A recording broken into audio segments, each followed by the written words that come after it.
Hello বন্ধুরা, তোমরা সবাই কেমন আছো? দেখো, আজকে কচু শাক রান্না করব। তার জন্য কচু শাক নিয়ে নিয়েছি আর ভালো করে কেটেও নিয়েছি। এবার ভালো করে সেদ্ধ করে নেবো। নিয়েছি কিছুটা পরিমাণ কাঁচা লঙ্কা, আদা, রসুন আর একটু পেঁয়াজ দিয়ে আমি ভালো করে বেটে নেব।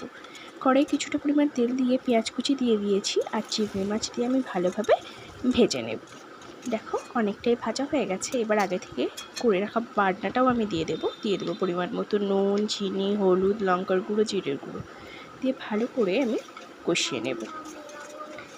এই শাকের যা টেস্ট বলতে পারো, রাজকীয় টেস্ট, দারুণ দারুণ। তোমরা একবার এইভাবে বানিয়ে দেখো। এবার দেখো, আগে থেকে সেদ্ধ করে রাখা শাকটাও আমি দিয়ে দিলাম। এবার আমি অনেকক্ষণ ধরে কষিয়ে এটাকে রান্না করব। এবার দেখো, রান্না প্রায় শেষের দিকে।